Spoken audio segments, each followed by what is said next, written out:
In a penthouse above the city, where everything gleamed and nothing was ever out of place, a woman moved through the rooms like she was part of the furniture, quiet, efficient, invisible. Her name was Amara Cole, and she had been hired to clean. But the woman who called herself Lila Chen, draped in elegance and pressed against the arm of one of the most powerful men in the country, had made a mistake that morning. A small, terrible mistake that nobody else in that room had caught. Nobody except Amara. And when Lila's grip tightened around a frail wrist and her practiced smile dropped for just one unguarded second, Amara moved, and everything in that perfect, controlled world began to fall apart. Just before we get back to it, I'd love to know where you're watching from today, and if you're enjoying these stories, make sure you're subscribed. In this house, silence wasn't peace. It was control. Every surface in the Vaughn penthouse gleamed like it had never been touched by human hands. 52 floors above the city, the world outside moved in soft chaos. Traffic, noise, lives colliding into one another. Up here, nothing moved unless it was supposed to. The air itself felt curated. Even the light came in at the right angle, filtered through floor-to-ceiling glass that caught the morning in long, golden strips across marble floors. Amara Cole moved through it all like she belonged nowhere and everywhere at once. She carried a folded linen cloth over her left forearm and a small tray of fresh flowers in her right hand. Her footsteps made no sound on the marble. She didn't look at her reflection in the polished surfaces as she passed them. Most people did, couldn't help it. Amara never did. She looked at what the reflections showed her. Corners, doorways, anyone standing just out of the line of sight. She had learned to read a room not by looking at it directly, but by reading everything around it. She set the flowers on the side table near the east window, adjusted them once, stepped back, and checked the angle. Then she was moving again, quiet and precise, disappearing into the rhythm of the morning. The Vaughn penthouse had 17 rooms. Amara had been working here for 6 weeks. In that time, she had learned which floorboards creaked, which hallway had a slight echo, which bathroom exhaust fan ran loud enough to cover a low conversation. She had learned where the security cameras were positioned, and more importantly, where they weren't. She wasn't supposed to know things like that. She was the maid. Ethan Vaughn arrived home at 11 in the morning. The energy in the apartment shifted before he even walked through the door. The 2 other staff members, Petra, who handled the kitchen, and Marcus, who managed the household schedule, both straightened instinctively when they heard the elevator open. It wasn't fear exactly, it was adjustment. The kind of unconscious recalibration that happened when someone with that much gravity entered a space. Ethan moved through his own home the way powerful men always did, like the room had been waiting for him. He was tall, sharp-featured, dressed in a charcoal suit that probably cost more than most people's rent. His expression was the kind of compose that takes years to perfect. Not cold exactly, but controlled. Every word, every glance, every pause had weight to it. He set his phone face down on the kitchen counter, exchanged 3 words with Marcus about afternoon calls, and poured himself a glass of water from the filtered tap. His eyes swept the room in a single practiced arc, taking inventory without appearing to. His gaze landed on Amara for exactly 1 second, then moved on. She kept polishing the glass panel near the dining room and said nothing. Lila was already there. She came from the direction of the master bedroom, barefoot, wearing a cream-colored robe that probably also cost a fortune, her dark hair loose around her shoulders. She smiled the moment she saw Ethan, a full, warm smile that lit her face like she'd been waiting all morning. She crossed to him and pressed herself against his arm, tilting her face up. "You didn't tell me you'd be home early," she said. Her voice was soft, a little breathy, the kind of voice that made you lean in to hear it. Meeting moved up. Ethan's tone didn't change, but he did put his hand on the small of her back, briefly. An acknowledgement. Lila settled into the space beside him like she'd always been there. She reached for his water glass, took a small sip, set it back down, then turned to look at the room with a satisfied expression, as though she were already its mistress. Amara kept her eyes on the glass panel, but she watched. There was something about Lila Chen that made her trained senses hum at a low, steady frequency. Nothing she could point to directly. Nothing obvious. Just the gap between what Lila showed and what existed underneath it. That barely perceptible mismatch that most people would never notice. Most people weren't Amara. Eleanor Vaughn was brought in from her sitting room by her day nurse, a quiet woman named Dolores, at 11:30. Eleanor was 78 years old and used a wheelchair that she managed herself on smooth surfaces, refusing help with a sharp look if anyone reached for the handles without asking. She was small in the chair, but not diminished by it. Her posture was straight, her gray hair pinned back neatly, her eyes behind silver-rimmed glasses, the kind of sharp that made you feel she was reading something in you that you hadn't written yet. Ethan greeted her with a kiss on the top of her head. Eleanor accepted it without softening. "You look tired," she said to him. "I'm fine." "I didn't ask how you were. I said you looked tired." Ethan almost smiled at that. Almost. Lila swept in immediately, crouching down to Eleanor's eye level with a bright smile. "Mrs. Vaughn, you look wonderful this morning. Can I get you anything? Tea?" "No, thank you," Eleanor said. Her voice was perfectly pleasant. Her eyes were not. "I'll have Petra make that chamomile blend you like," Lila said anyway, and stood and moved toward the kitchen before Eleanor could respond.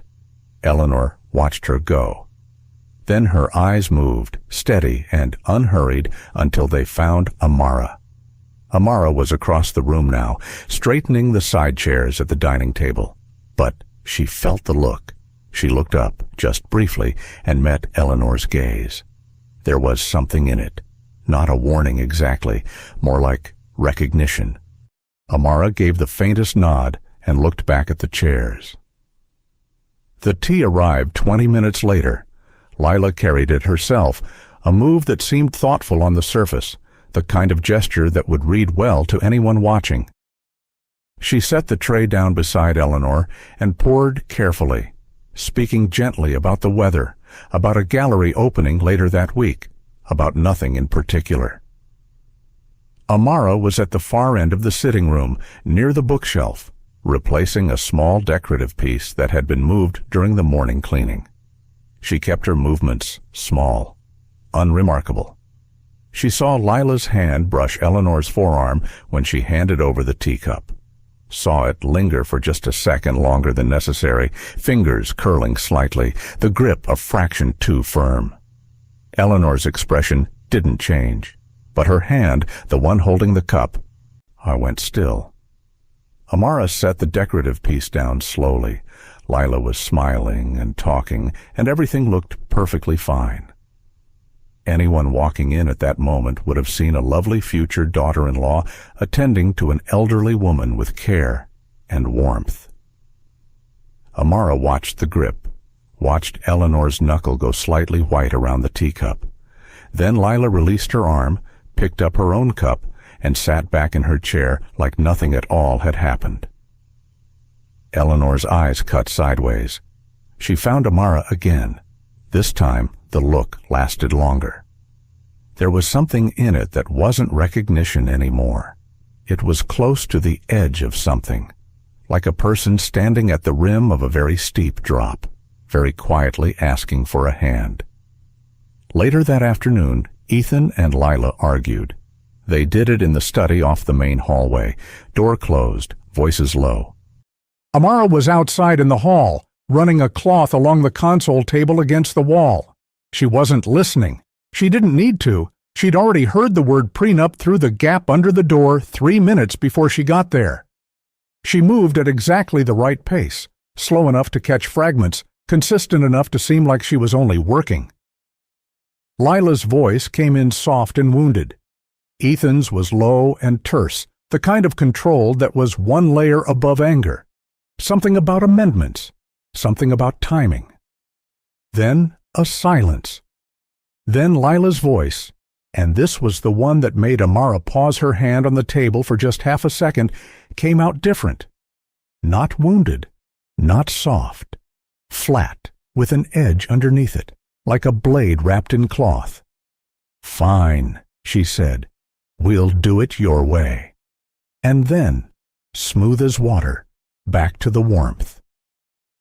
"I just don't want anything to come between us, Ethan, that's all." Amara heard the study door open and moved further down the hall before either of them stepped out. That evening, Amara found Eleanor sitting alone in the east sitting room. The sun had started going down, and the long gold light came across the floor and caught the silver of Eleanor's hair. Amara was bringing a fresh water pitcher. She set it on the table, started to go. "Sit," Eleanor said. Amara turned. Eleanor was looking at the window, not at her. "Mrs. Vaughn, I'm not asking you to have tea with me. I'm asking you to sit." A pause. For a moment. Amara sat on the edge of the chair across from her. Eleanor was quiet for a while, then, still looking at the window. "Some people don't enter a house," she said. "They invade it." Amara didn't say anything. "I've lived a very long time," Eleanor continued, "long enough to stop being surprised by the ways people reach for things that don't belong to them. Long enough to know the difference between someone who is afraid and someone who is waiting." She turned then and looked at Amara directly. "You're not afraid," Eleanor said. It wasn't a compliment or a criticism, just an observation. Amara held her gaze. "No, ma'am." Eleanor studied her for another moment, then turned back to the window. "That'll be all," she said. Amara stood and walked back down the hall, but something had shifted in the quiet between them, thin as a wire, strong as cable. The incident happened the next morning. Ethan was in his study on a call. Petra was in the kitchen. Marcus had stepped out. The penthouse had that mid-morning stillness that came between tasks, a brief window where the structure of the day relaxed for a moment. Lila and Eleanor were in the main sitting room. Amara was nearby in the adjoining corridor, running a damp cloth along the lower trim of the wall. It was the kind of task that required her to stay low, stay slow. She could see the sitting room through the open doorway, not the whole room, but enough. A slice of the couch, the side of Eleanor's wheelchair, Lila standing close. They were talking. Lila's voice was musical, easy. Eleanor's responses were brief. Amara worked her way down the trim. Outside, the city moved far below the glass. She heard Eleanor make a small sound, not a word, just a sound, barely audible. She looked up. Through the doorway, she saw Lila's hand wrapped around Eleanor's wrist. And not the gentle contact from the afternoon before. This was a grip. Lila's knuckles were white. Eleanor's thin wrist was bent slightly, the angle wrong, and Lila's face, just for that 1 second where she didn't know anyone was watching, had dropped every soft thing she'd built into it. What was underneath was cold, deliberate. The smile still sat on her mouth, but it had stopped meaning anything. Her eyes were entirely still. Eleanor winced. Amara was already moving. She covered the distance between the corridor and the sitting room in 4 steps. Lila didn't hear her coming. Nobody ever did. By the time Lila registered movement in her peripheral vision, Amara's hand was already closing around her wrist. She applied pressure with precision, finding exactly the right point. Lila's grip on Eleanor released involuntarily, her hand opening like a spring had let go. Then Amara twisted, controlled, and efficient, and brought Lila's arm behind her back in a single motion. She stepped through the movement, using momentum, and Lila went down, not brutally, but completely. The carpet cushioned the fall, but the impact was real. Lila landed flat, stunned, staring up at the ceiling. Amara stood over her. Her breathing was even. Her face was still. She looked at Lila the way someone looks at a problem they've already solved. "Don't touch her again," she said. Her voice was quiet, calm. There was nothing shaking in it. The silence in the room expanded. Then Lila screamed. The scream brought Ethan out of his study at a run. He stopped in the sitting room doorway and took in what was in front of him, Lila on the floor. Amara standing 2 feet away, Eleanor still in her chair. For 1/2 second, Ethan didn't move. His mind was clearly running through what he was seeing, trying to arrange it into something that made sense. It didn't make sense. What happened? His voice came out razor-edged. Lila was already crying, the kind of fast, overwhelming tears that looked like shock. She had one hand pressed to her wrist and the other braced against the floor. She shook her head like the words were too terrible to form. "She attacked me, Ethan." Ethan crossed the room and crouched beside her, his jaw tight. He looked up at Amara. Amara said nothing. She stood with her hands loose at her sides and her face composed, and she did not offer a single word of explanation. "You're fired," Ethan said. His voice was flat and final. "Hey, get out." "She's not going anywhere." The voice came from behind him. Ethan stood slowly and turned around. Eleanor sat in her chair at the center of the room, both hands folded in her lap. She had not moved. Her expression was exactly as it had been before the chaos, composed, careful, giving nothing away. "Grandmother?" "I said she stays." Eleanor's tone didn't rise. It didn't need to. A long silence. Ethan looked at Lila. Lila looked at Amara. Amara looked at no one in particular, just a point somewhere past all of them, steady and still. "This is not a conversation," Ethan said, turning back to Eleanor. "She attacked Lila. In our home." "In my home," Eleanor said, quietly, precisely. Another silence, longer this time. What most people in Ethan Vaughn's life didn't say out loud, though many of them knew it, was that the empire he ran so smoothly, the shares that carried his name, the board seats that gave him that immovable authority in every room he walked into, had a structural foundation that predated him. Eleanor Vaughn had built the first layer of all of it. And though Ethan had expanded it, refined it, driven it into the global scale it now operated at, the original architecture still carried her signature. In ways that mattered legally, she still held pieces of it. The company's bylaws were specific about certain decisions requiring majority shareholder approval. Eleanor still owned enough to matter, and everyone in that penthouse, including Ethan, understood what that meant when she used a particular tone of voice. He backed down, not gracefully, and not completely, but he backed down. He straightened, adjusted the front of his jacket, and looked at Amara with something that wasn't quite fury anymore. It was colder than fury. It was the look of a man who had lost one specific argument and had already started thinking about how to win the next one. "We'll discuss this," he said to Eleanor. "Yes," she agreed pleasantly. "We will." He left the room. After a moment, Marcus appeared and quietly helped Lila to her feet. Lila's performance over the next 2 hours was genuinely impressive, in the way that a very complex machine is impressive even when you don't admire what it's built to do. She moved through the penthouse with her wrist lightly wrapped, Petra had found a bandage, and her expression carefully calibrated between fragile and brave. She didn't press Ethan about Amara again directly. Instead, she dropped her suffering in small doses. A quiet wince when she reached for something. A pause before answering a question, as though gathering herself. The occasional soft, forgiving smile that said, "I'm not angry, I'm just hurt." Dolores, Eleanor's nurse, brought tea.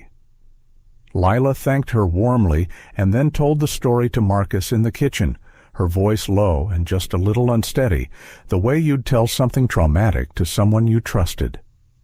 Marcus listened, his expression concerned. Amara was in the hallway outside the kitchen, returning a breakfast tray to the service shelf. She heard every word. The story Lila was telling was technically accurate in its facts and completely false in its meaning. Yes, Amara had grabbed her. Yes, she had gone to the floor. No reason given. No provocation described. Just a maid, sudden and violent, for no reason at all. But there were small seams in it. When Lila described where she had been standing, she placed herself across the room from Eleanor, not next to her.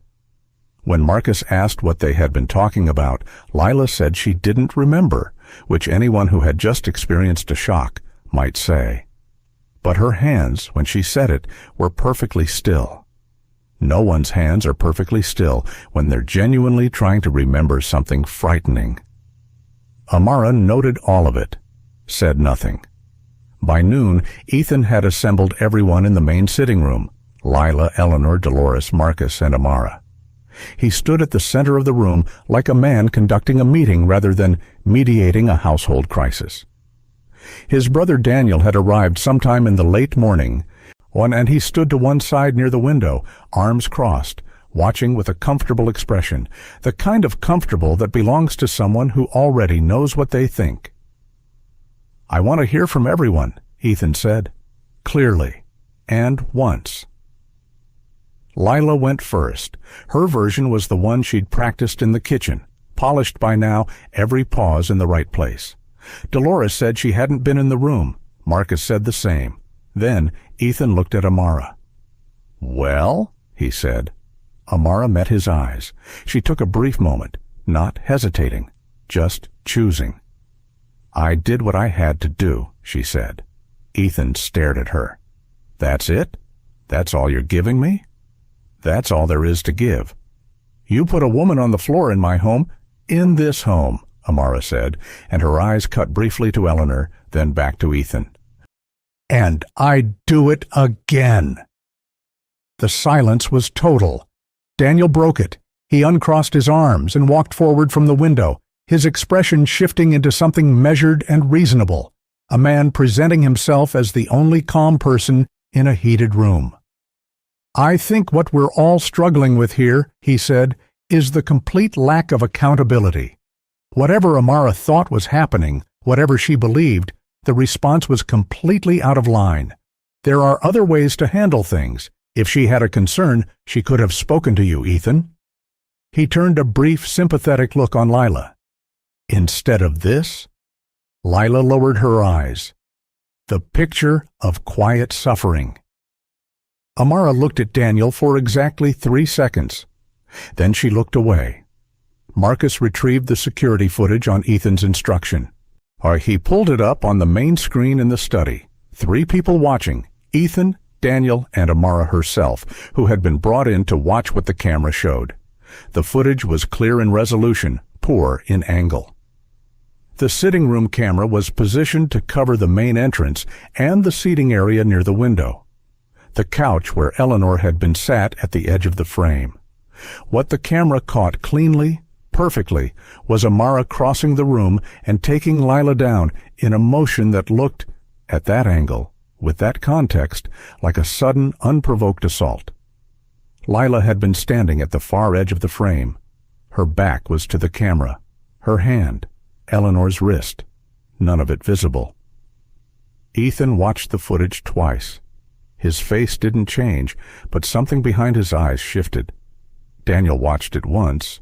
He then sat back with the expression of a man whose position has just been confirmed. Amara watched it and said nothing. That evening, Eleanor asked to speak to Amara privately. Dolores wheeled her to the small sitting room at the end of the east hallway, the one that got the last of the afternoon light, and then left them.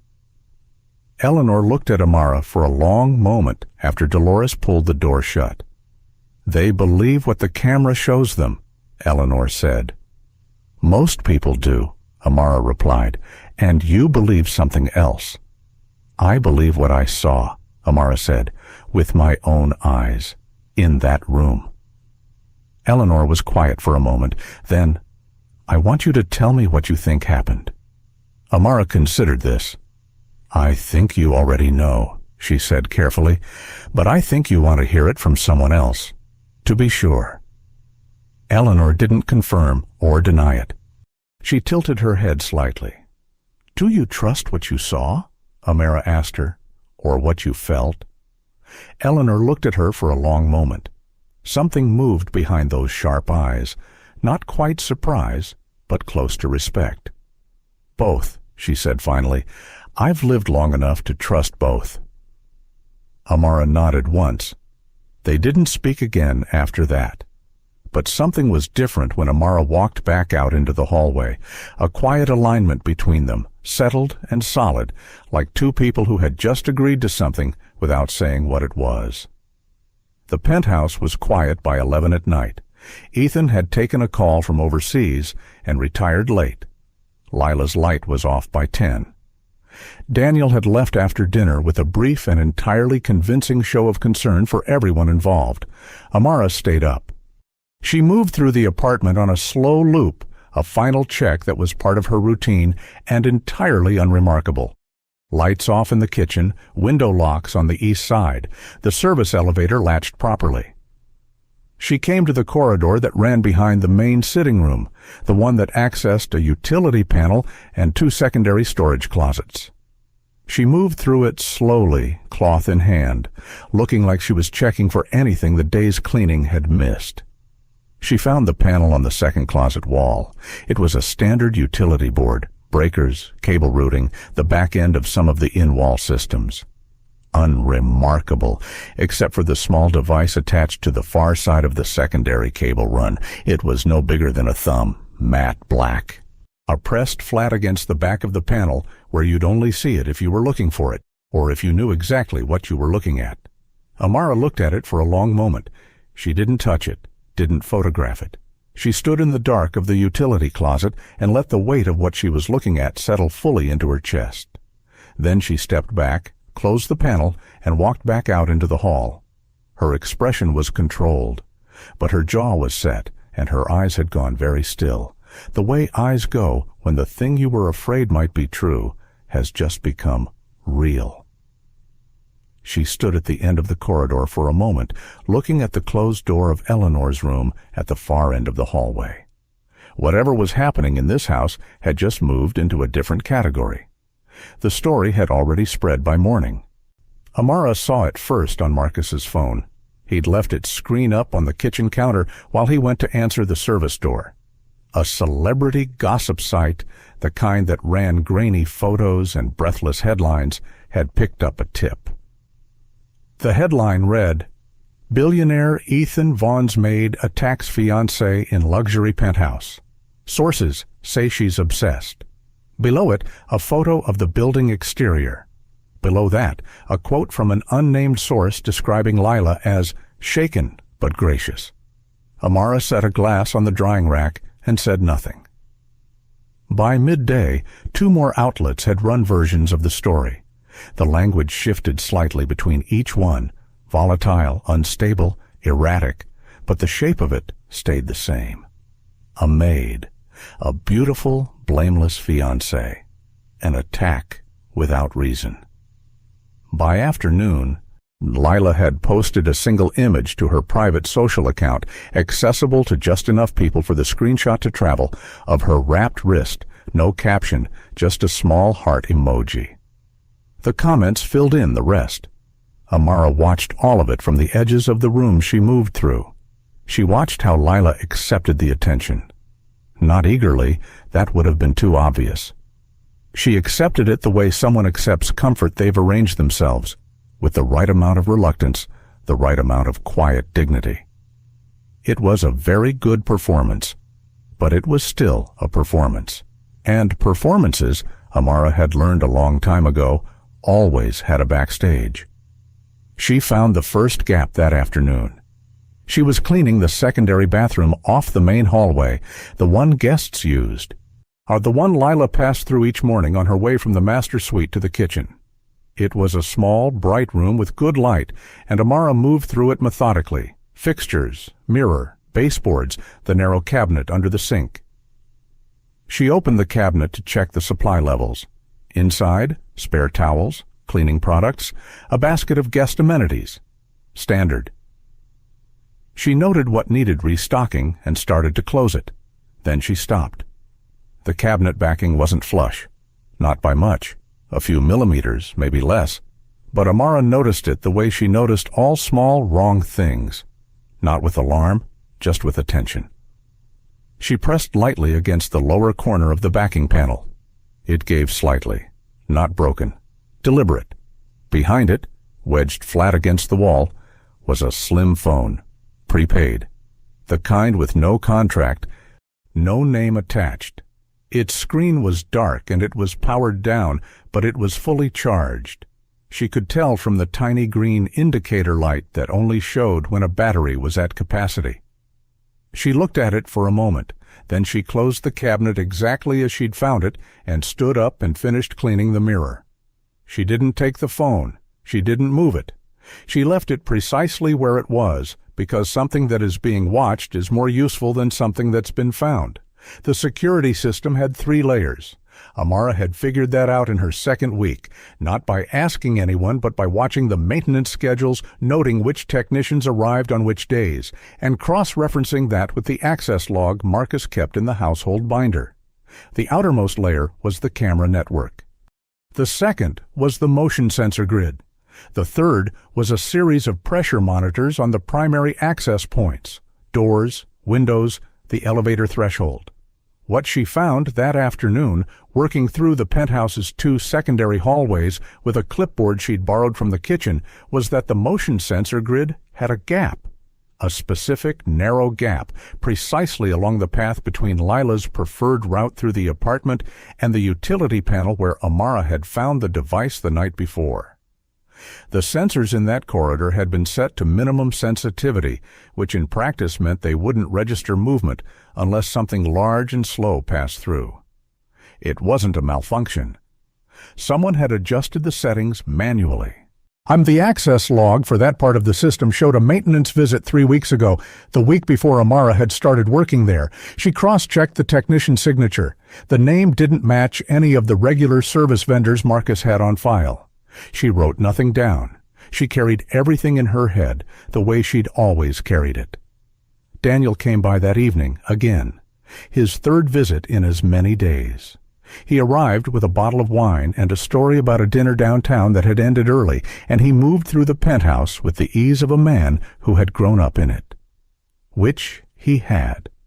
He kissed Eleanor on the cheek, a practiced gesture warm enough to look genuine, and shook Ethan's hand and dropped into the armchair in the main sitting room like he lived there. He and Ethan talked business for a while. Amara brought a cheese board from the kitchen and set it on the low table between them. Neither man paused in their conversation. She was furniture to them. That had always been useful. Daniel's tone was easy, conversational, the kind that slides past you without leaving a mark. But the content was specific. He kept steering back, gently, to the same subject. Eleanor's role in the company. The upcoming board meeting. The question, raised delicately as a concern, of whether it was appropriate for someone of Eleanor's age to carry the stress of active shareholder participation. "I'm not suggesting anything dramatic," Daniel said, refilling his own glass. "Just, there are options, ways to protect her from decisions she shouldn't have to carry." Ethan was quiet for a moment. "She's never complained." "She wouldn't," Daniel said warmly. "That's the point." Amara finished arranging the board and moved back toward the kitchen. On her way past the hallway, she glanced into the east sitting room. Eleanor was in there, alone, book open in her lap, not reading, listening. Their eyes met through the doorway. Eleanor turned a page she hadn't been reading. The chamomile tea came from a canister on the 3rd shelf of the kitchen cupboard. It had been there when Amara arrived 6 weeks ago, and it was Eleanor's preference. Dolores prepared it each evening before Eleanor's 8 o'clock rest, and occasionally Lila made it for her during afternoon visits, as a show of care. Amara had been watching the canister for 11 days. She watched the way it was used and by whom, and when. She noted the days Dolores prepared it versus the days Lila offered. She noticed that after Lila's visits, the tea smelled slightly different. Not wrong, not sour, but heavier somehow. Fuller than it should have been. The kind of difference you'd only detect if you'd been paying very close attention to what it normally smelled like. She'd said nothing. She'd needed to be certain. The evening of the 4th day after the incident, Dolores called in sick. A genuine cold. Her voice when she phoned Marcus was thick and rough. Lila offered immediately to take over Eleanor's evening routine. She went to the kitchen herself, filled the kettle, reached for the canister. Amara was in the hallway. She watched through the narrow gap between the kitchen door and its frame. Lila's back was to her. Her movements were fluid, practiced. She opened the canister, measured the tea. Then, a small motion, barely anything. Oh, the kind of thing you'd miss entirely if you blinked. She opened the second button of her left cuff and let something settle from her sleeve into the measuring spoon before she added it to the strainer. It took less than 2 seconds. Lila poured the hot water, replaced the lid on the canister, and carried the cup to Eleanor with a warm smile.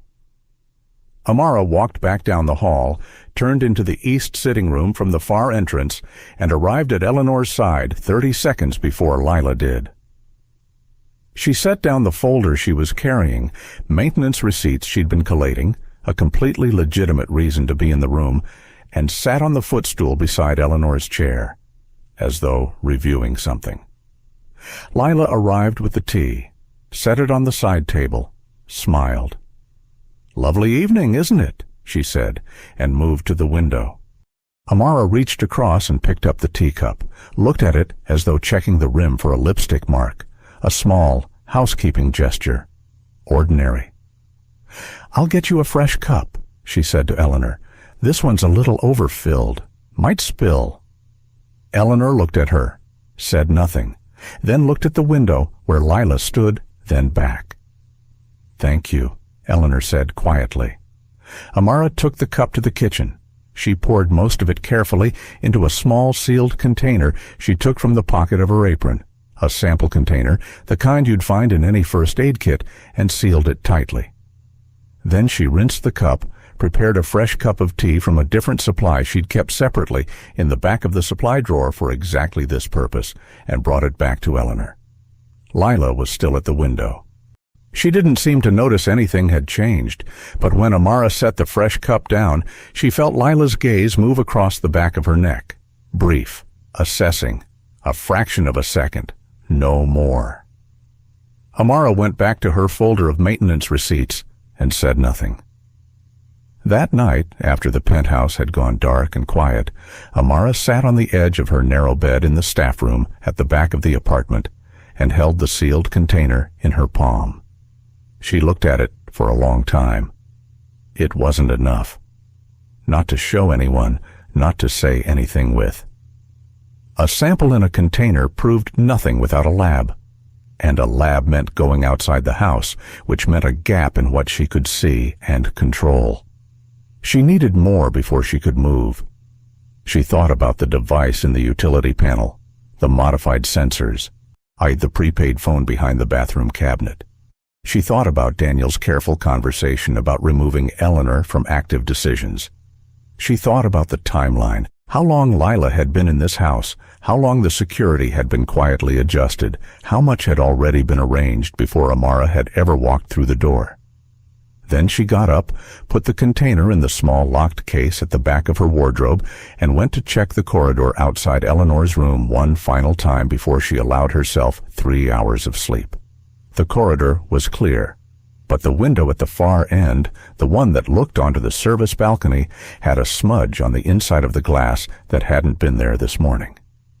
The kind left by a gloved hand pressing against a surface to check its resistance. Someone had tested that window tonight. Amara stood in the dark hallway and breathed steadily and let the full weight of what she was standing inside settle into something she could use. She went to Eleanor's door and knocked softly. One knock, then two. The signal they'd established without words. The way you establish signals when you understand each other without needing to explain everything. A moment, then Eleanor's low voice. "Come." Amara opened the door and stepped inside. "She's not here for him," Amara said quietly. "She's here for everything." Eleanor looked at her from across the room. In the low light, with her silver hair loose around her shoulders and her eyes sharp and completely awake, she looked formidable. She looked like the woman who had built the foundation of an empire with her own hands, and who had never once forgotten how. "I know," Eleanor said. "Then we need to move carefully," Amara said, "and quickly." Eleanor nodded once, slowly. "Yes," she said, "we do." 2 days passed after that night, 2 days of surface calm, the kind that sits on top of things like ice on still water. Ethan was distracted, which was both a problem and a partial protection. Distracted men made poor decisions, but they also made poor observers. He moved through the penthouse with his phone always in hand, and his mind clearly divided between whatever was unfolding in his business life and whatever was unfolding in his home. He looked at Lila the way people look at things they've chosen and aren't ready to question, with a commitment that ran ahead of clear sight. Small things were bothering him. Amara could see it. On the way he sometimes watched Lila across a room for a second longer than normal. The way he'd pause in a hallway as though replaying something. He wasn't there yet. But the seed was in. It just needed time to grow. Time, unfortunately, was running out.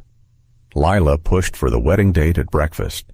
She did it gently, the way she did most things, wrapped in softness, presented as love. She mentioned a venue that had an opening in 10 days. She mentioned that the waiting list for certain arrangements was already closed, and wouldn't it be a shame to lose the date they'd been hoping for? She mentioned that after everything, a brief, forgiving glance that wasn't forgiving at all. It might be good for everyone to focus on something beautiful. Ethan didn't say yes, but he didn't say no. He said he'd think about it and refilled his coffee. And that was enough for Lila. You could see it in the way her shoulders settled. Amara cleared the breakfast things and kept her face composed. That same afternoon, she saw Lila on her phone in the garden terrace, the spot with the lowest camera coverage, which Lila had apparently mapped as carefully as Amara had. Lila's back was to the building, her voice low. Amara watched from the interior window, too far to hear, close enough to read the body language. Lila was not performing warmth for whoever was on that call. Her posture was straight, precise, her free hand making a single sharp gesture. She was giving instructions, clear, firm, directive. The call lasted 4 minutes. Then Lila put the phone away, took a breath, arranged her expression, and turned back toward the building. She was perfect again before she came through the door. Now Ethan wasn't the only one with plans. Daniel arrived that same afternoon with a folder under his arm and a legal team on a conference call that he took in Ethan's study. Amara was in the adjacent room, the small sitting room that shared a thin wall, cataloging books from a shelf that needed rearranging. She moved slowly, deliberately, and listened without appearing to. The legal conversation was about asset structuring, specifically the conditions under which marital property agreements interacted with existing inheritance arrangements. The lawyer's voice was dry, professional, and very specific. There was a clause. Daniel pushed for it twice, and the second time with more force. That tied a portion of the estate's liquid holdings to the primary household authority in the event that any direct line heir became incapacitated or otherwise unable to exercise active decision-making.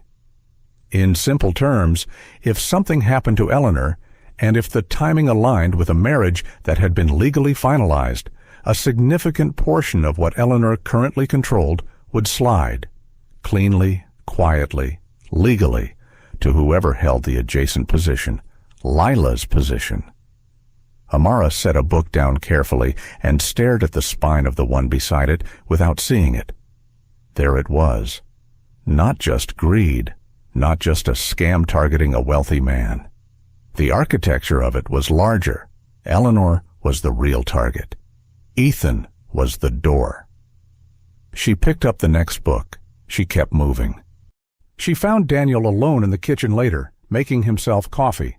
He was relaxed, comfortable in the space, moving around it with the ease of someone who'd grown up in this apartment and still thought of it as partially his. Amara came in to return the book catalog to its shelf near the window. She moved unhurriedly to the shelf, opened the catalog, made a small note. "You're very thorough," Daniel said from across the kitchen. A comment. Neutral. "I try to be," Amara said. He watched her for a moment. The way he watched was different from the way Ethan watched. Ethan's attention was assessing, the attention of a man running calculations. Daniel's attention was something else, more careful, more lateral. "How long have you worked for the family?" he asked. 6 weeks? And before that? She looked up briefly. He held his gaze for exactly 1 second. "House management," she said. He smiled at that. Not warmly, more like someone noting the answer was not the information they were looking for. "You're not what you look like," he said, almost pleasantly. Amara turned back to the catalog. "Most people aren't," she said. He watched her for another moment, then picked up his coffee and left. Amara waited until his footsteps had moved back down the hall. Then she let out a slow, controlled breath. He knew, not the specifics, not yet. But he'd moved her into a different category in his mind, not furniture anymore, a variable, something that needed to be managed, which meant the timeline had just compressed. The intruder came on the third night. Amara was awake. She'd slept for 2 hours in the early evening, a habit from years when rest was something you took in windows rather than blocks. She was in the east corridor, still in her dark clothes, moving through the apartment on a quiet loop, when she heard the service balcony window. Not the glass, the latch. It was a small sound, the specific resistance of a secured latch being worked from the outside with a tool that knew what it was doing. Most people would have heard nothing. Amara stopped walking and was still. 3 seconds. 5. The latch gave. She moved to the corner of the corridor before the balcony door opened, pressing herself flat against the wall in the shadow between the wall-mounted light and the adjacent doorframe. She controlled her breathing, slowed it fully. The figure who came through the balcony door was not large, medium height, moving with the practiced economy of someone trained to move in dark spaces. Dark clothing, no visible face. They cleared the balcony door and turned immediately in the direction of the east hallway. Eleanor's room was at the end of it. Amara stepped out from the shadow. She didn't announce herself. There was no warning given, no challenge issued. The figure registered her presence and moved fast, reaching, turning, but Amara was already inside the motion. She closed the distance in 2 steps and controlled the reaching arm at the wrist, redirecting it past her rather than blocking it. The momentum carried the figure slightly forward, and she used that, a clean pressure point at the back of the elbow joint, bending the arm into a position it couldn't resist. And then she stepped through and brought the figure down against the wall and then to the floor. The whole thing was 4 seconds. She knelt and held the position, her weight distributed to control, without causing damage she didn't want to cause. The figure was face down, arm locked behind at the angle she'd chosen. "Don't," she said quietly. It was the same word she'd used with Lila, in a different room, under different circumstances. The figure went still. She secured the figure in the utility room off the service corridor using zip ties from the emergency supply kit and locked the door. She did not call the police immediately. She needed 20 minutes first. She went to Eleanor. 1 knock. 2. "Come." Eleanor was awake, had been, Amara suspected, for a while. The bedside lamp was on low. Yoshi sat with her reading glasses on and her hands folded, and she looked at Amara with the expression of someone who had been sitting with something difficult and was ready to have it spoken out loud. Amara sat in the chair across from her. She kept her voice level and quiet. "Someone came through the service balcony tonight," she said. "They were moving toward this room. I stopped them." Eleanor looked at her steadily. "Are you hurt?" "No." "Are they?" "No. They're secured." A beat. Eleanor looked at her folded hands, then back up. "Is this connected to Lila?" "Yes," Amara said, "but it's larger than Lila." She paused, choosing her words. "I need to tell you what I know. Not everything yet. I don't have proof for everything yet. But enough for you to understand what's happening in this house." Eleanor took off her glasses and set them on the nightstand. "Then tell me." Amara did. She laid it out carefully. The device in the utility panel, the modified security sensors, the prepaid phone, the tea, the legal clause Daniel had been pushing for that afternoon. She didn't frame it as accusation. She framed it as a pattern, evidence that a pattern existed and what that pattern pointed toward. Eleanor listened without interrupting. Her expression didn't shift dramatically. She wasn't a woman who wore her reactions openly, but when Amara finished, Eleanor was quiet for a long time. "Lila's identity," Eleanor said finally. "Is it real?" "I believe the name is fabricated," Amara said carefully. "I don't have confirmed documentation yet, but the behavior profile is consistent with someone operating under a constructed identity. The phone, the network access, the precision of the security modifications, those don't belong to someone acting alone." "And Daniel?" Eleanor's voice was very quiet now. Amara held her gaze. "He's part of it." Eleanor absorbed that. She breathed slowly. Something moved across her face. Not surprise, which told Amara that some version of this had been sitting in Eleanor for a while, unconfirmed and unspoken. "I'll trust you," Eleanor said, not as a question. "I know," Amara said, "and I'll do everything I can to justify it." Eleanor nodded once. Then, "What do you need from me?" "For now," Amara said, "I need you to act normally. Don't change how you are with Lila or with Daniel. Don't give either of them any sign that you know what I've just told you." "And Ethan?" Amara was quiet for a moment. "Not yet," she said. "He's not ready to hear it, and if we tell him before we can prove it, Lila will use it. She'll make it about me. Make it look like I'm trying to manipulate him. We'll lose the window." Eleanor considered this for a moment, then nodded. She reached over and turned the lamp off. "Good night," she said. "Good night," Amara replied. She stood and walked back into the dark hallway. The documents were in the secure folder on the third shelf of Eleanor's private study, the room that only Eleanor entered and that had never, in the 6 weeks Amara had worked here, been cleaned by anyone other than Eleanor herself. Eleanor showed Amara the folder the next morning, and after Ethan had left for an early meeting and Lila was still asleep. They spread the papers on the desk quietly. Most of it was financial records, estate documents, inheritance structures, legal correspondence going back several years. Eleanor knew exactly where to look. She'd spent more of her life in these documents than anyone else alive, and she moved through them the way a person moves through a house they built themselves. She found the thread in 11 minutes.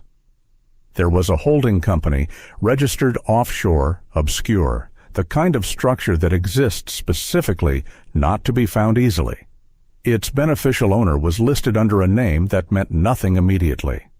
But one of the company's registered addresses matched a law firm that had correspondence in Eleanor's files going back 3 years.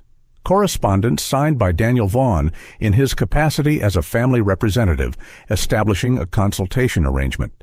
The same law firm that had processed the initial transfer of a minor stake in Vaughn Holdings to an unnamed third party 18 months ago. before Lila arrived, before any of this had visibly started. Eleanor set the paper down on the desk and looked at it. "He's been building this for years," she said. "Yes," Amara said.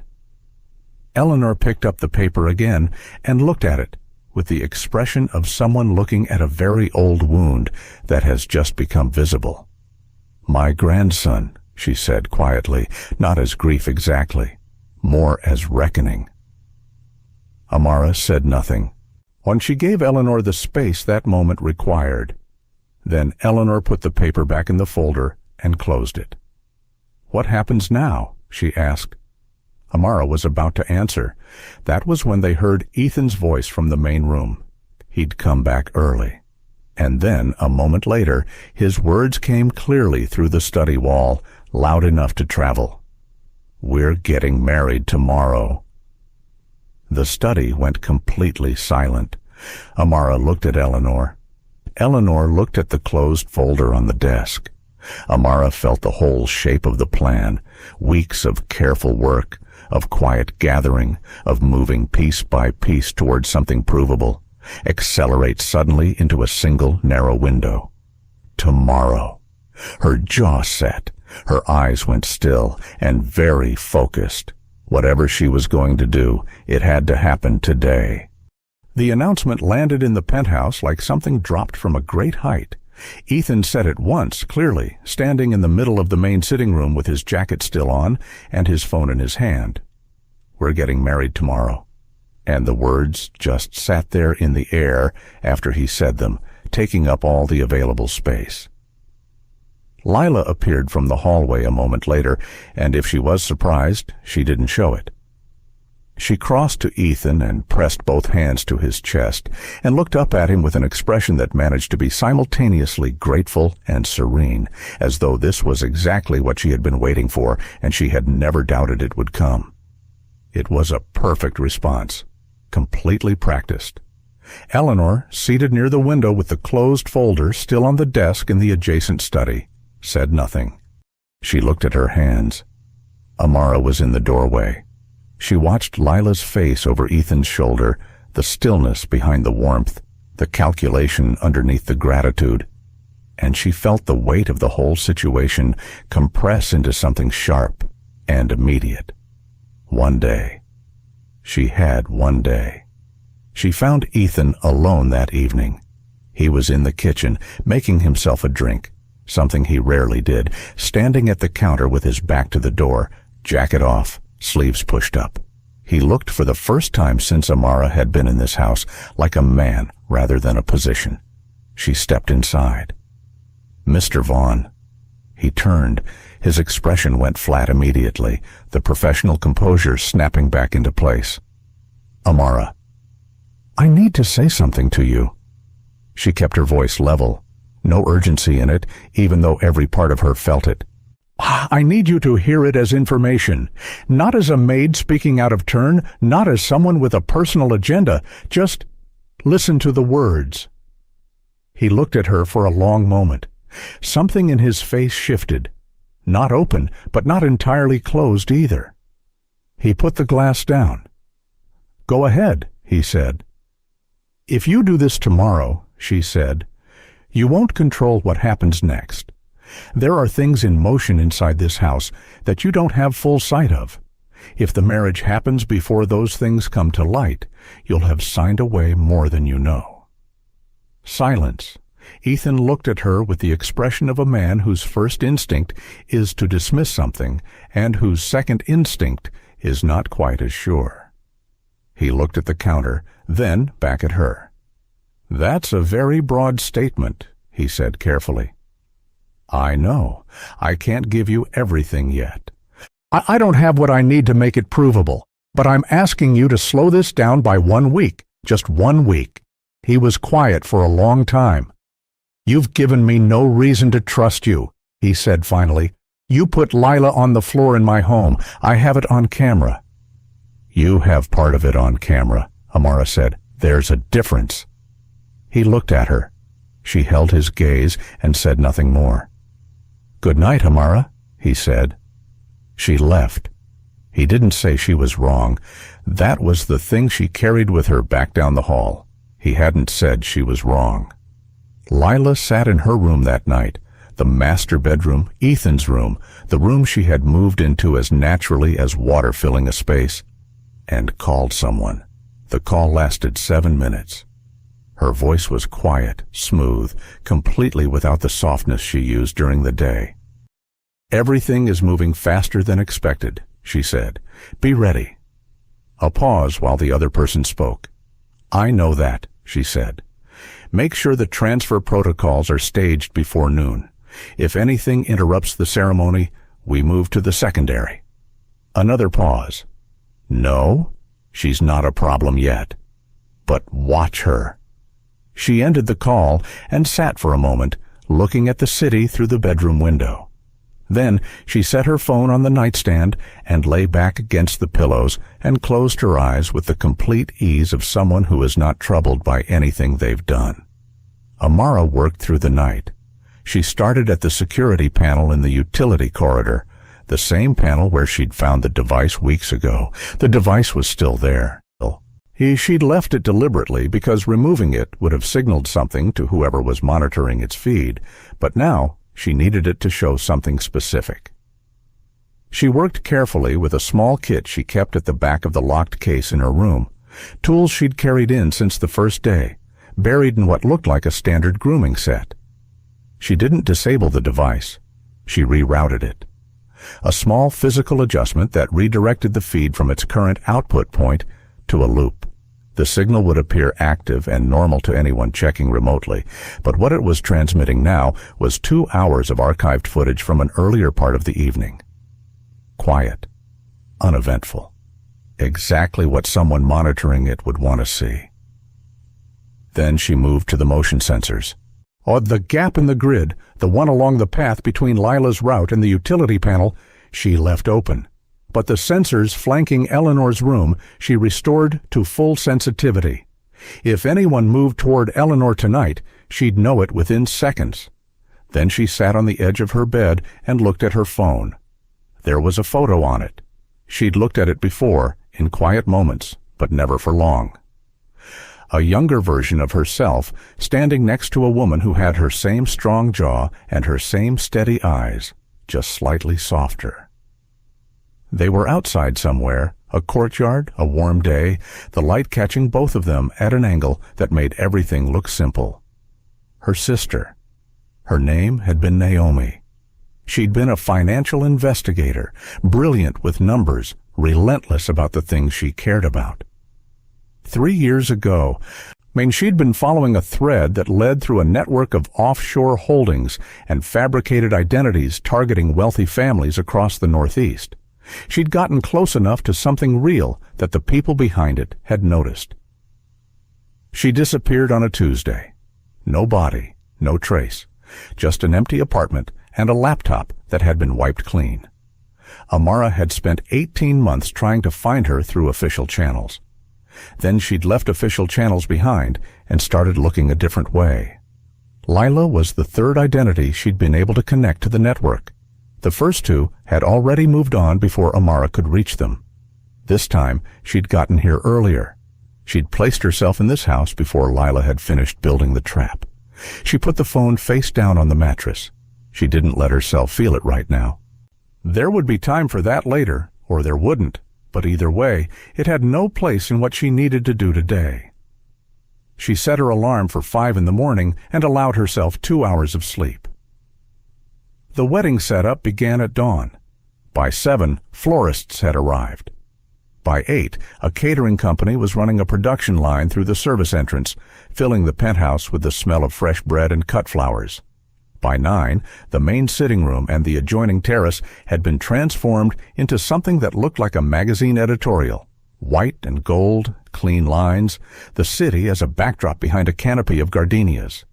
It was beautiful. That was the hardest part, almost.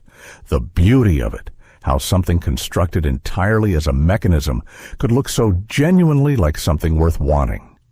Amara moved through it in her uniform, directing caterers to the right spaces, accepting deliveries at the service entrance, being exactly what she appeared to be. Every few circuits of the apartment, she checked the things she needed to check. The sensor readings, the corridor outside Eleanor's room, the security feed loops. At 10, she passed through the main hallway and registered a face she hadn't seen before. He was standing near the entrance to the sitting room, not a caterer, not florist staff. He was wearing a dark suit and holding a small glass of water, and he had the posture of someone trying to look like he belonged there and almost managing it. Medium height, early 40s. He'd come in with one of the guest parties that had arrived in the past half hour. Invited attendees, friends of Ethan's who'd been given the compressed notice of the ceremony. But his eyes moved differently from everyone else in the room. They moved the way eyes move when you're watching for something specific. Not admiring the flowers, not tracking the caterers. Tracking exits, tracking people. Amara recognized it because she did the same thing. She kept her own gaze forward and moved past him toward the kitchen. She'd seen that face before, not in person. In documentation she'd gone through months ago, a file on the network she'd been building piece by piece since Naomi disappeared.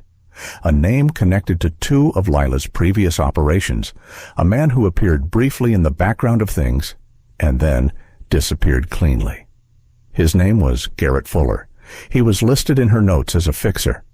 Someone who arrived when operations needed to be concluded rather than managed. Her jaw tightened once. He wasn't here to witness a wedding. Eleanor was dressed and ready by 10:30. She sat in the east sitting room in a dove-gray dress, her hair pinned back, her posture the way it always was. Straight, uncompromising, nothing bent in her that didn't have to be.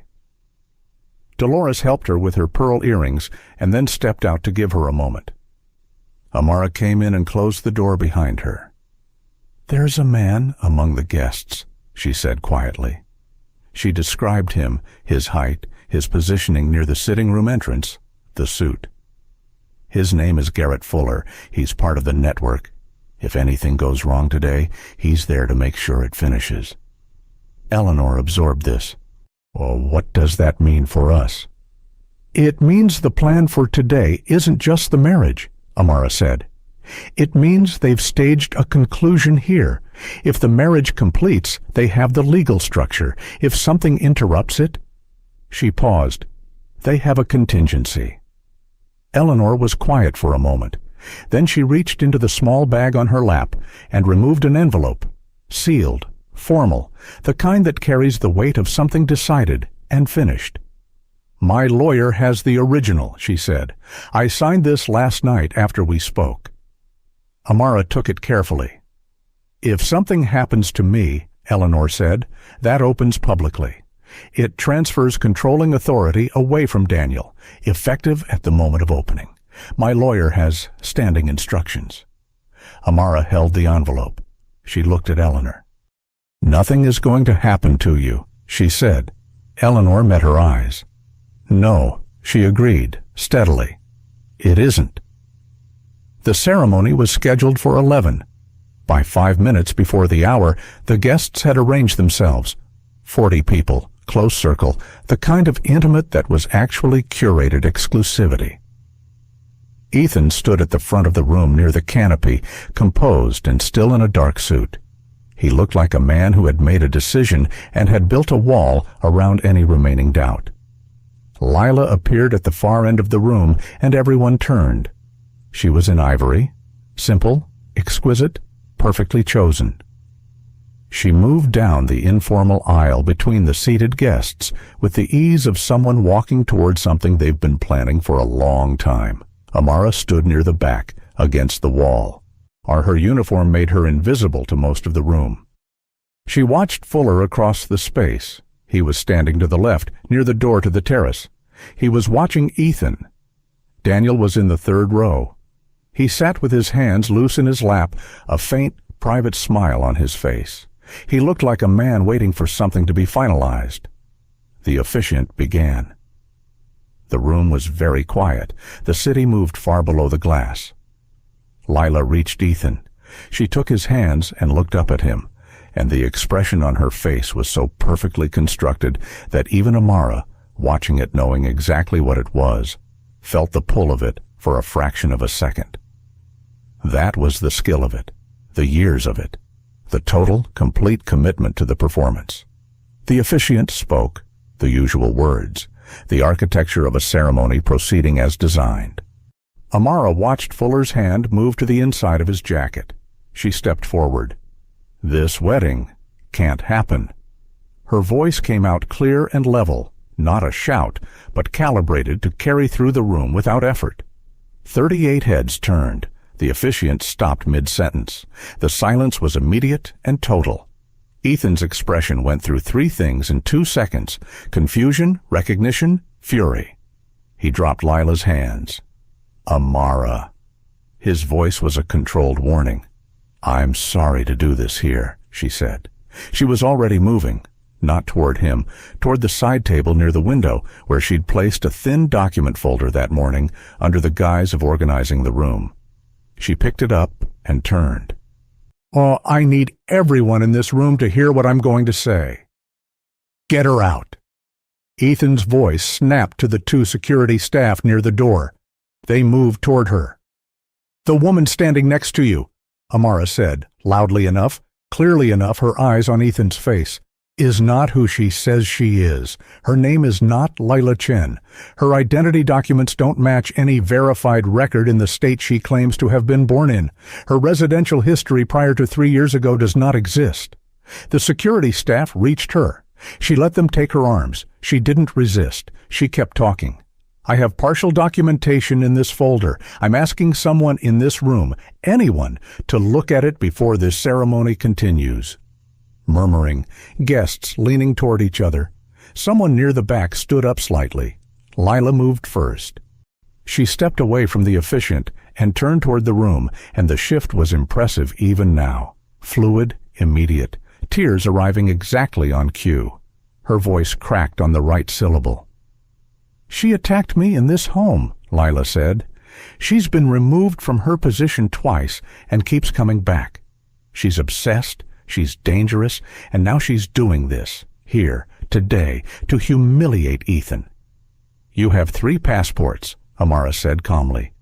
2 of them are in the name of women who died before the age of 4. The 3rd uses a social security number assigned to a woman currently living in Colorado who has never heard of you.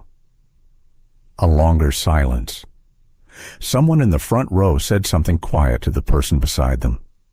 Lila's tears didn't stop, but something behind her eyes had sharpened. "She's lying," Lila said. Her voice was still soft, still fragile. But there was a harder edge underneath it now, a seam showing where the performance met the person beneath. "Ethan, you know me. You know who I am." Ethan looked at her, and Amara watched his face for that one moment, watched it very carefully, and saw the doubt she'd planted 3 weeks ago and watered every day since finally break the surface. Daniel stepped forward from the 3rd row. He moved to the center of the room with the unhurried ease of a man who had prepared for this possibility and was now activating that preparation. He addressed the guests rather than Amara. A smart choice, she noted. Discredit the source, not the claim. "Most of you know me," he said warmly. His voice had the quality of someone accustomed to managing rooms. "This woman has been a destabilizing presence in this household for weeks. She physically assaulted Lila. There's footage. She's been operating outside her role, interfering in family affairs, and now she's chosen the most public possible moment to make the most serious possible accusation with no credible basis." He looked at the folder in the security guard's hand. Amara's folder, still unexamined. "May I see that?" he asked. Reasonable tone, measured. He reached for it. A voice from the back of the room said, "Don't touch that folder." Everyone turned. The man was standing near the terrace doors. He'd been seated in the last row and had stood quietly, as though he'd been waiting for a specific moment. He was slight, somewhere in his early 50s, wearing a dark suit that was slightly too large. His face was pale. He was not comfortable standing in front of this many people, but he was standing. Amara looked at him and felt something move in her chest. She knew who he was, not personally, from the same documentation she'd built over 18 months. His name was Warren Briggs. He'd worked adjacent to Lila's network as an intermediary, the kind of person who processed documents, arranged transfers, sat in rooms where things were agreed without putting his name on any of it. He'd been listed in her file as a low-risk peripheral. He did not look low-risk right now. He looked like a man who had decided something that frightened him. "My name is Warren Briggs," he said. His voice was unsteady but audible. "I've worked with this woman for 4 years, not as Lila Chen, under 2 other names." He paused, steadied himself. "She is not who she says she is. The woman standing at the front of this room has done this before. Twice that I know of, and the people who got in the way the second time." He stopped. Fuller was moving. The sound was a single sharp crack, not as loud as it seems in the imagination, always, just a compressed, flat sound that hit the room like a fist hitting a table. Fuller had moved fast and smoothly from his position near the terrace door, and Briggs went down sideways against the chairs in the back row. Not still, not dead. His hand was pressed to his shoulder, and he was conscious, and he was breathing, but he was down. For exactly 1 second, the room was frozen. Then it erupted. 40 people moving at once, voices overlapping, chairs knocking back, someone screaming near the front.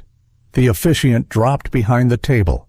Guests scrambled toward the interior doors and away from the terrace windows.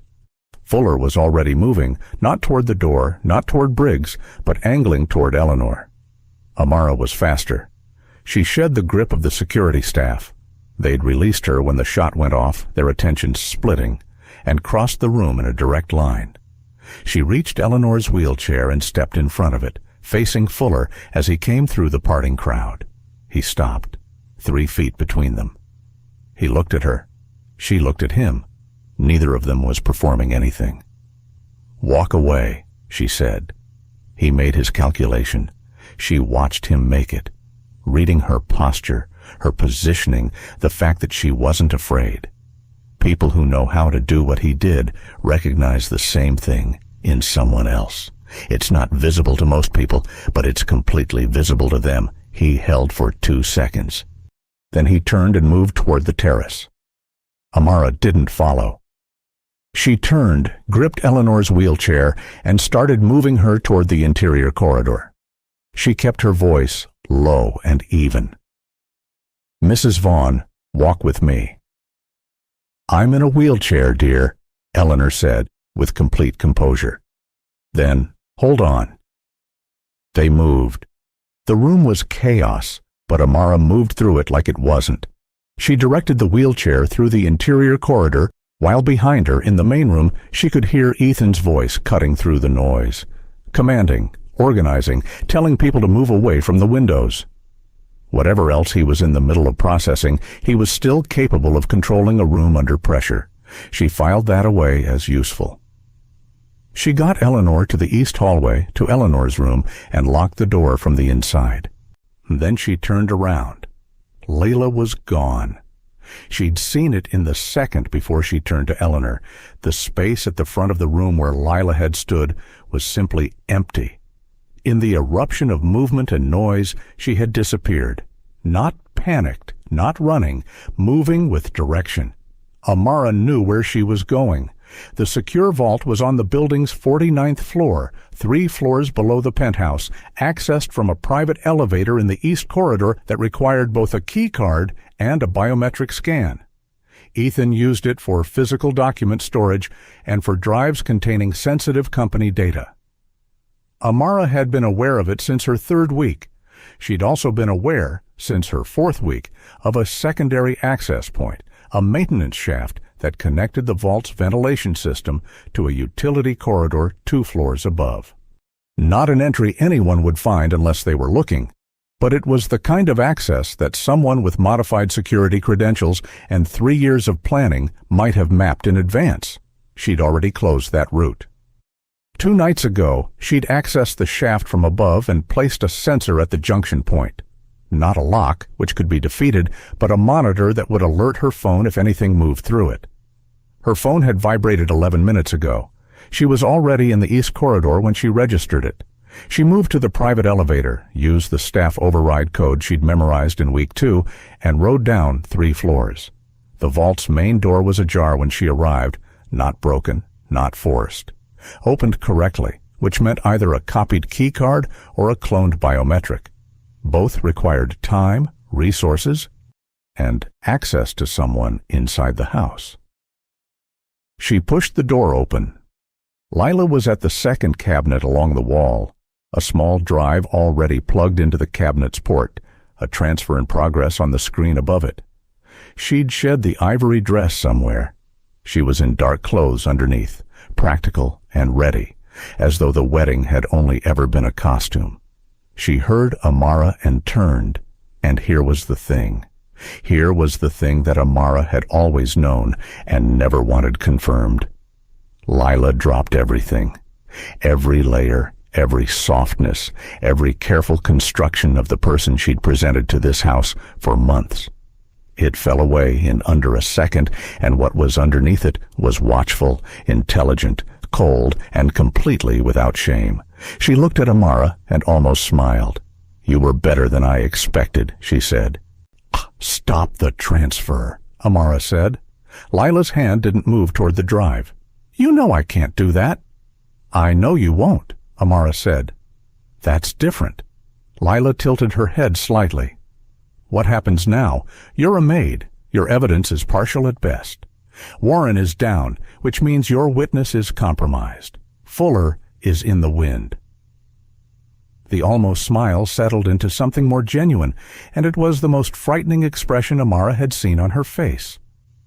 "You have enough to make noise. You don't have enough to end this." "The transfer," Amara said. "Stop it." Lila looked at her for a moment, then she reached over and pulled the drive from the port and tucked it into her own pocket. "This was never about the money," she said. Her voice had changed. Lower now, the vowels slightly different. The accent she'd built for Lila peeling back to reveal something older underneath. "The data on that drive is leverage. Names, accounts, associations. People who would pay a great deal to keep it contained." She paused. "You think you've stopped something. You've barely touched it." Amara looked at her steadily. "Where is my sister?" For the first time in this confrontation, something shifted in Lila's face. Not guilt, but acknowledgement. The recognition of a question she had expected and had been holding the answer to like a card. She looked at Amara for a long moment. "She was close," Lila said quietly. "She was very close." And then, before Amara could move, before she could close the remaining distance between them, "She's alive. She's alive." 2 words. That was all. And they hit Amara with a force that no physical thing in that vault could have matched. She stood completely still for 1 full second, the kind of stillness that isn't calm, but the opposite of it. The kind that comes when something you have been carrying for 3 years suddenly shifts weight, and every muscle in your body has to recalibrate around the new distribution. Lila watched her, and in watching her, gave herself away, because the expression on her face in that moment wasn't gloating, wasn't cruelty. It was leverage, deliberate, offered, controlled. She'd saved that information for exactly this moment, knowing what it would do, knowing how to use it, which meant she'd had it for a while, which meant she knew where Naomi was, which meant she was the thread that led there. Amara breathed in, breathed out, and let the moment pass through her and settle into something she could use. She looked at Lila across the vault room. "Tell me where she is," she said. Her voice came out even. That cost her something. "You know I won't do that for free," Lila said. "The drive," Amara said. "You think that's what this becomes. You walk out with the drive, you give me Naomi's location, and we call it even. That's what you're offering." Lila tilted her head. "You're smarter than most of the people I've dealt with. That's the offer, yes." Amara looked at her for a long moment. Then she said, "You've used that before, haven't you? Someone else, someone close to someone in your way. You find the thing that matters most, and you hold it." Lila didn't confirm it. She didn't deny it. Her expression said that confirmation wasn't necessary. "The police will be here in minutes," Amara said. "Fuller is in the wind. Briggs is down but alive, and he has testimony that puts a frame around everything you've done. The legal structure Daniel built collapses without the marriage completing. Eleanor's document activates the moment it's opened." She paused. "What you're holding is a drive. What I have is everything else." Lila was quiet. "Tell me where my sister is," Amara said, "and I'll make sure the people coming through that door know that you cooperated. That's not a trade. It's the only version of what happens next where you have any control at all." Silence in the vault room. The ventilation hum. The city, inaudible from here. Lila looked at the drive in her hand, then footsteps in the corridor outside. Ethan came through the vault door first. But he'd come down in the private elevator, alone, no security staff, no one else. He stopped in the doorway and took in the room in one sweep. Lila against the cabinet, the open drive port, Amara standing between them. His face went through something complicated.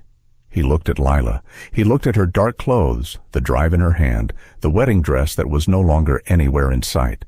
He looked at her the way someone looks at a thing they've been trying not to see clearly for a very long time. "Who are you?" he asked. His voice was quiet. Not a shout, not a performance. Just a man in a room asking the only question that mattered. Lila looked at him. And here, only with this question, something flickered across her face that wasn't entirely calculated. A response to the specific weight of that word. Who, not what.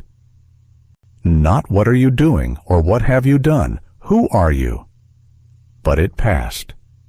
"I'm exactly who I've always been," she said. "You just chose what to see." Ethan absorbed that. He looked at Amara. "Is what you set up there true? All of it?" "Yes," Amara said. "The identity, the documents. Everything I said, and more than I said." He looked at the floor for a moment. When he looked back up, something had settled in his face. Not peace, exactly, but resolution. The look of a man who has finally stopped arguing with himself. "Tell me what you need," he said to Amara. The estate had gone into lockdown the moment the shot was fired. Ethan had triggered it remotely from his phone, even while he was still managing the guests upstairs. Police were at the building perimeter. 2 officers were already in the penthouse, managing the scene in the main room. An ambulance had reached Briggs. Fuller had not gotten far. He'd moved toward the terrace and found the exterior stairs that ran down the service side of the building, a route Amara had anticipated, which was why she'd restored the external motion sensors on that face of the building 2 nights ago. When Fuller triggered them, it sent an alert directly to the building's security desk, and the officers who arrived at the perimeter had his description before he reached the ground floor. He was in custody by the time Amara brought Lila back upstairs. The main room looked like the aftermath of something. Chairs displaced, flowers knocked from their stands. The careful architecture of the ceremony collapsed into something that was just a room again. A handful of guests remained, those who hadn't fled or been directed out, sitting in the corners with the stunned expressions of people who had witnessed something they didn't yet have language for. Briggs was being tended to near the back of the room. The shoulder wound was serious, but not fatal. The paramedic said something about clean entry, and Amara registered it with the part of her mind that filed useful information and kept moving. Briggs was conscious.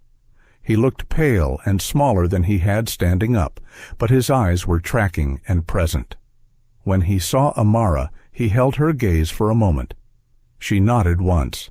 He looked away, but the set of his shoulders changed slightly. Something released. Eleanor was in the east corridor with Dolores, exactly where Amara had left her. She looked entirely composed, back straight, hands folded. He watching the organized chaos of the room with the expression of someone who has seen enough versions of things going wrong to know what the aftermath of each one looks like. Amara crossed to her. "Are you all right?" she asked. "I'm perfectly fine," Eleanor said. "Where's Daniel?" Daniel had tried to leave during the chaos. That was his instinct when things collapsed. Not to manage them, not to face them, but to move toward an exit while everyone else was looking elsewhere. He had a gift for that, for finding the moment of maximum distraction and using it. He'd made it to the private elevator with a hard drive he'd taken from Ethan's study, a backup of company financials, the kind of material that, in the right hands or the wrong ones, could be used to reconstruct or destroy a great deal. He was in the elevator car. The doors almost closed when a hand came through the gap and stopped them. Ethan's hand. He stepped into the elevator. The doors closed. They were alone. Amara learned what happened in that car from what she saw when the elevator opened again at the penthouse level 2 minutes later. Ethan stepping out, jaw set, controlled. Daniel behind him, 2 steps back, the hard drive no longer in his hands. Daniel looked like a man whose calculations have all failed at once and who hasn't yet found a new one to run. One of the officers waiting in the hallway moved toward him. Daniel looked at Ethan. Ethan looked back at him. The look lasted a long time, long enough to say everything that wouldn't be said in a room with other people present. Then Ethan stepped aside. The officer reached Daniel. The police interview took 3 hours. Amara sat in the east sitting room, the same room where Eleanor had told her to sit weeks ago in the long afternoon light, the same room where she'd first understood that the woman in the wheelchair saw more than anyone gave her credit for. She answered every question with the same steadiness she brought to everything. The documentation she'd been building for weeks, the sensor logs, the modified maintenance records, the samples she'd taken from Eleanor's tea, the device from the utility panel, the financial thread from Eleanor's documents, she laid it all out in sequence. The lead detective, a measured woman named Agent Reeves, who had driven up from a federal financial crimes unit in record time, listened without interrupting and asked precise questions. At the end of it, Reeves looked at her across the table. "You've been building this for how long?" she asked. 18 months, Amara said. "This particular operation, the broader network, longer." Reeves looked at her folder. "Your background, before the domestic employment." "Protective intelligence," Amara said. "Private, after federal. I left the formal structure 3 years ago." "Why?" Amara was quiet for a moment. "Personal matter." Reeves looked at her. Didn't push. The woman, the one calling herself Lila Chen. She made a statement during her arrest about a Naomi Cole, a missing person. Amara kept her face composed. "Yes." "She gave a location," Reeves said. "A holding arrangement. It's how this network operates with people who get too close and are more useful contained than eliminated. We're working to verify it now." She paused. "I want to be careful about what I tell you before we confirm." "Then be careful," Amara said. "But tell me." Reeves held her gaze for a moment. Then, "We have reason to believe she's in Oregon. A private facility, the kind that doesn't appear in any registry. If the location is accurate..." She paused. "She's alive." The room was very quiet. Amara looked at her hands on the table. They were completely still. "Thank you," she said. Fuller talked first. That wasn't surprising. Fixers were, by nature, pragmatic people. Their loyalty ran to outcomes, not allegiances, and when the outcome of silence was a federal conspiracy charge, and the outcome of cooperation was something negotiable, the math wasn't complicated. He gave the network's operational structure in exchange for a conversation about sentencing, names, routes, the financial architecture that moved money between operations. He'd been inside it long enough to know enough. Briggs talked from his hospital bed, which he did with the detailed precision of a man who had clearly been rehearsing this for a long time, someone who had stayed in something too long and had been building the courage to leave it and had found in the chaos of a penthouse wedding the specific moment that forced his hand. His account corroborated Fuller's in the ways that mattered. His account of Lila's previous operations, her methodology, the identities she'd used. It was the corroborating layer that turned an accusation into a case. Amara sat in the east corridor outside the room where Reeves was still working and listened to the building settle around her. It was late. The flowers from the ceremony were still in the main room, though someone had righted the chairs. The city was dark outside the glass. Ethan found her there. He came down the hallway without his jacket, his tie gone, looking like a man who had been taken apart and put back together slightly differently. He sat in the chair across from her and looked at his hands for a moment before he looked at her. "I owe you an apology," he said. "You don't," Amara said. "I do." He looked up. "I told you you were a maid. I told you to act like one. I had the footage of you, and I used it to decide what I was allowed to see." He shook his head once. "You were trying to tell me something from the first week. I wasn't—" He stopped. "I wasn't ready to hear it." Amara looked at him steadily. "You heard it when it counted," she said. He was quiet for a moment. "The camera angle," he said, "the sitting room. What really happened that first day?" "Lila had Eleanor's wrist," Amara said. "Her grip, not affection, force."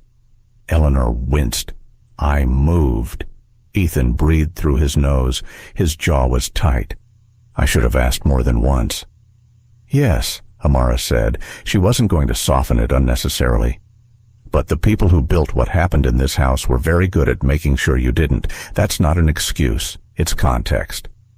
He looked at her for a long time. Then he nodded, slowly, like someone accepting something that will take longer to fully absorb than one sitting allows. Lila was being processed in one of the bedrooms, converted to a holding area, while the federal paperwork completed. 2 officers outside the door. She'd said very little since the vault. Not silence out of fear, but out of the specific calculation of someone who knows that every word is evidence and is choosing her exposure carefully. Amara asked to speak to her. Reeves allowed it briefly with an officer present. She went in and stood inside the door. Lila was seated in the chair by the window, her dark clothes neat despite everything, her posture still precise. She looked at Amara without surprise. "You're here about your sister," Lila said. "I'm here because I have questions that only you can answer," Amara said, "and because I want to look at you when you answer them." Lila was quiet for a moment. Then, with the kind of directness that lived underneath all her other layers, the one that had nothing to perform because the performance was finished, she said, she was supposed to be a warning. "The network doesn't typically eliminate people who can become useful later. She exposed a portion of the financial structure before we could contain her. Enough to create a problem, not enough to collapse anything." She paused. "She's been in that facility for 2 years. She's not harmed, contained."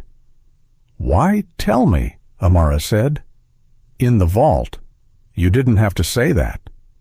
Lila looked at her with something that wasn't quite respect and wasn't quite recognition, but was somewhere in the neighborhood of both.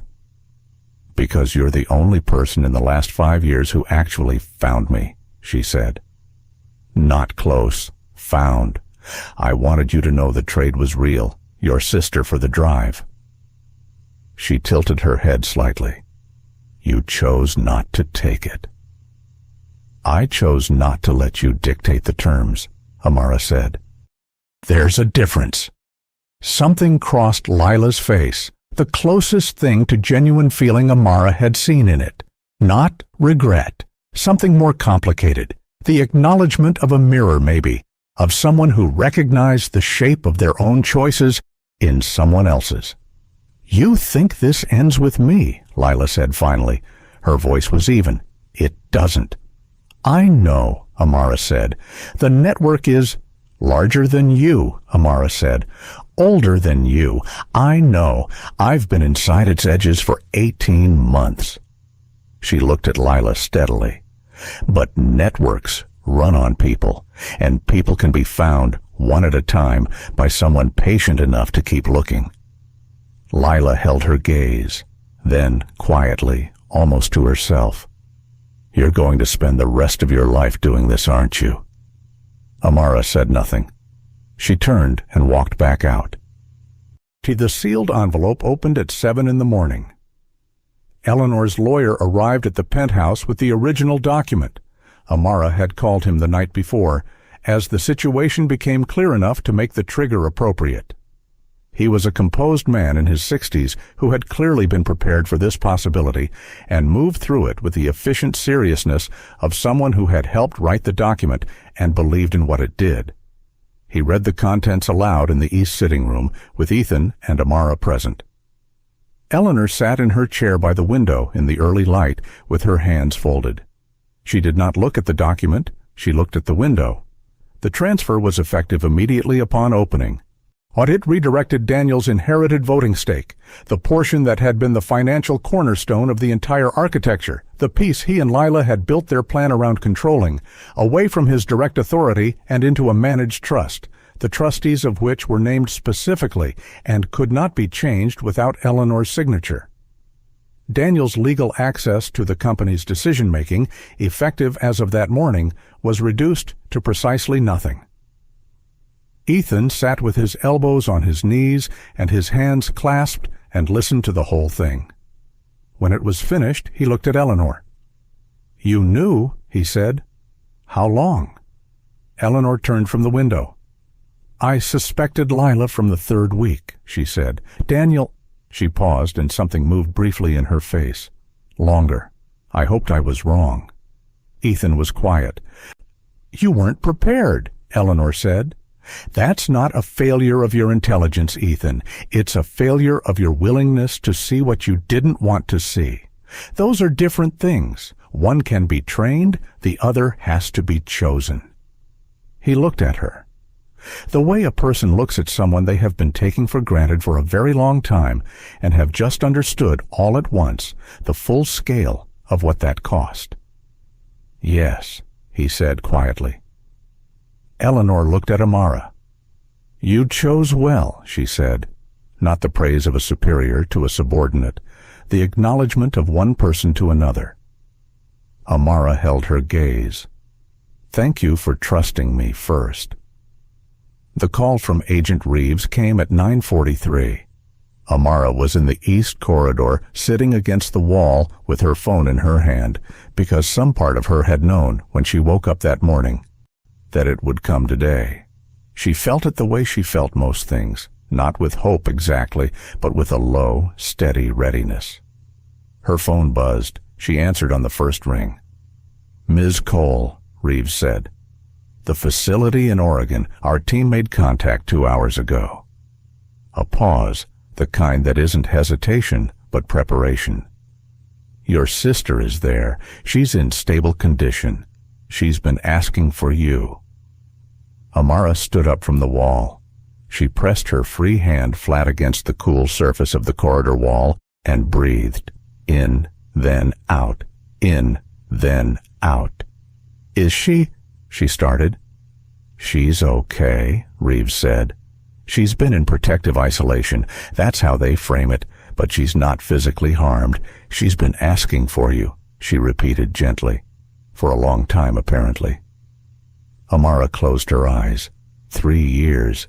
18 months of building, all of placing herself inside rooms like this one, of being invisible and patient and precise and not allowing herself to feel the full weight of it, because the full weight of it would have stopped her moving. 3 years of carrying the photo and putting it face down and getting up before dawn and doing the next thing and the next thing and the next. She breathed.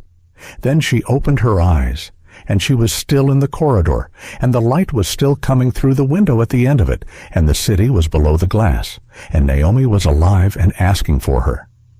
"I'll be on the next flight," she said. Ethan found her an hour later. She was packing, the small, efficient packing of someone who doesn't own much more than what fits in a single bag, which had always been a practical choice and was now, she thought, something she might eventually change. He stood in the doorway of the staff room. He looked at the bag. He looked at her. "Oregon?" he said. "Yes." He was quiet for a moment. "Is she all right?" "She will be." He nodded. He looked at the floor briefly, then back up. "I'd like to offer you something," he said. "Not as an obligation, not as compensation, but because I think—" He paused, searching for the right shape for it. "Because I think this house needs someone who actually sees it, not manages it, sees it." Amara looked at him. "Head of security," he said. "The position would mean building something from the ground up. The entire structure, systems, personnel. Your call entirely. You'd answer to me and to Eleanor and to no one else." He held her gaze. "Take whatever time you need in Oregon. The position will be here when you come back." Amara was quiet for a moment. "I'll think about it," she said. He nodded once, and that was enough. He wasn't the kind of man who pushed when he finally understood that pushing was the wrong instrument. That was something, she thought. People could learn things sometimes, when the cost of not learning became clear enough. He started to go, then stopped. "The first day," he said, without turning, "in the sitting room, when I told you you were a maid and to act like one." A pause. "I'm sorry." Amara looked at his back. "I know," she said. He left. Eleanor was in the east sitting room when Amara came to say goodbye. The same chair, the same window, the same long light, because some rooms hold their character regardless of what has moved through them. Eleanor looked at her bag. She said nothing for a moment. Then, "You didn't serve this house." Amara waited. "You saved it," Eleanor said. "From burning, from something it might not have recovered from." She tilted her head slightly. "I've been in this family for 53 years. I've watched people come through this door wanting pieces of it, wanting the name or the money or the access or the influence. I've seen what that looks like." She looked at Amara steadily. "You came through that door wanting none of it." "I came through that door with a purpose," Amara said. "Yes," Eleanor said, "and you kept it, even when it cost you. That's rarer than you might think." She reached out her hand. Amara took it. Eleanor's grip was thin, but firm, the grip of someone who had held things together for a very long time, and had not yet decided to stop. "Here, go get your sister," Eleanor said. Amara held her hand for a moment, then released it. She picked up her bag and walked to the elevator. The penthouse was quiet around her, not the curated silence of control that had characterized it 6 weeks ago, but something different, lighter. The silence of a place that has had something removed from it that had been pressing down on it without anyone fully recognizing the weight. The elevator opened. She stepped in. The doors closed, and she watched the penthouse disappear behind the polished metal, and she breathed, and she let herself feel it. All of it, the 3 years, the patience, the cost of the silence, the weight of the photo she'd looked at in the dark on so many nights. She let herself feel it for exactly as long as the elevator took to reach the lobby. Then the doors opened. She walked out into the morning.